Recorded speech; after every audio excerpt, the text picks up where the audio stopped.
IELTS Reading'də bu strategiyanı sizə heç kim demir. Mən deyirəm. Videonun sonuna qədər izləyin və dediklərimin hamısını əməl edin. Salam əziz dostlar və dəyərli izləyicilər. Yeni videoda hər birinizi salamlayıram və bu gün sizlərlə yenidən bir reading videosu çəkirəm. Qısa bir video çəkməyə çalışacağım. Burada hal-hazırda boşluq doldurma, uyğunlaşdırma testi və paragraf testi görürsünüz. Bir digər videoları izləyən bütün tələbələr bilir ki, burada strategiyanı təxmini həmən tələbələr bilir. İndi bilməyənlər üçün deyim ki, bu paragraf tipli sualları həmişə axıra saxlayın. Məsələn, burada 6-dan 9-a qədər 4 sual var, amma bölmələrimizin sayı 7 ədəddir. Biz nə edəcəyik indi burada? Mən sizə bunu qısa olaraq sizə təqdim etmək istəyirəm. Burada məsələn mən 7-dən 9-a uyğunlaşdırma və tərcüməsiz bir tiplə başlayacağam. Məsələn, burada deməli 4 dənəsinə 4 ad gedəcək, 3-ü isə kənarda qalacaq. Məsələn, mən birinci burada exploration hissəsi var ki, ondan başlamaq istəyirəm və həmin hissəni araşdırıb tapmağa çalışıram ki, bu harda verilib və burada mən həmin hissəni görürəm. Deməli, bunun olduğu hissəni oxuyaraq həmin bu cümlənin içərisində verilmiş, necə deyim, hissələr oxuyuram və buradakı variantlarına uyğunlaşdıram. Əsla tərcümə deyilən hissəni demək olar ki, etməməlisiniz. Çünki tərcümə etsəz bu sizin üçün problem olacaq. Burada görürəm ki, burada deməli müəyyən açar sözlərlə götürsəm, burada şirkətlərdən söhbət gedir, Saharadan söhbət gedir, sonra solar plantlərdən söhbət gedir və burada Oman və Ərəb Əmirliklərindən söhbət gedir.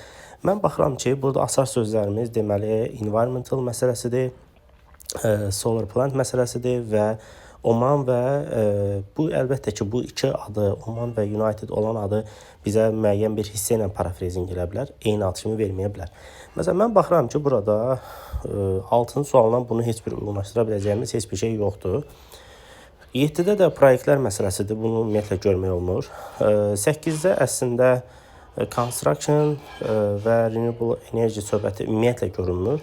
Amma 9-a baxsaq, 9-da demək olar ki, solar energy məsələsi var və burada dünyanın müəyyən hissələrində, part hissələrində bu məncə Oman və United hissəsini dünyanın müxtəlif hissələri kimi parafrazing eləyərək sinonimləşdirib. Ona görə də cavab biz hal-hazırda 9-a A-nı necə deyərlər götürə bilərik. Çox rahat, çox easy. Demək olar ki, tərcüməsiz işlədir. Əziz dostlar, keçirəm növbəti bir testə. Sadəcə üzrlü sayın. Biraz bu testi gec izah elədim.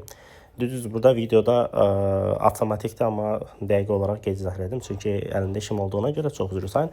Deməli, əziz dostlar, bir dənə də test izah eləmək istəyirəm. Bu adları bildiniz. Burada açar sözlərinə uyğunlaşdırmadır. Həqiqətən çox rahat şəkildə tapa bilərsiniz. Bir dəfə tutulmaya bilər, iki dəfə tutulmaya bilər, amma 3, 4, 5 mütləq ki, inşallah ki, tutacaq. Bunlar nədir? Burada MB şərti verir ki, o da deməkdir ki, yəni biri 2 dəfə istifadə oluna bilər. Max 2 dəfə, üçüncünü görməmişəm, amma çox da 1-2 dəfə istifadə oluna bilər. Əgər MB şərti veribsə.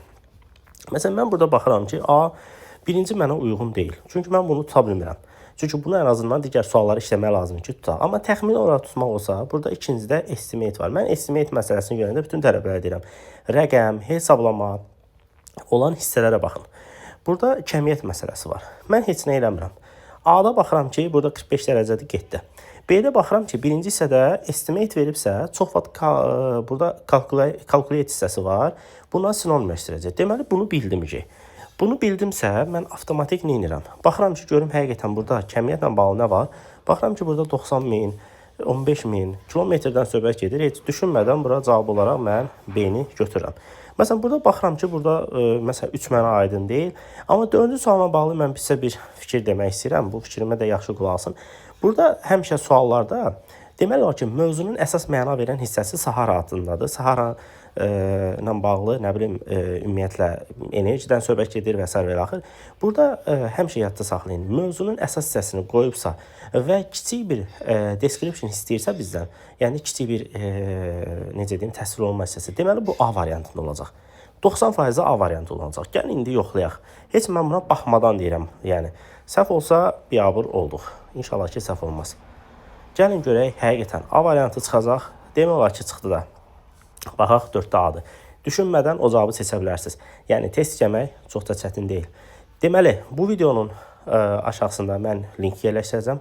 Telegramdan mənim bütün reading videolarımı rahat şəkildə əldə edə biləcəksiniz. Deməli, əziz dostlar, bu mənim kanalımdır. Daxil olacaqsınız, mənim digər reading videolarımı buradan əldə edəcəksiniz.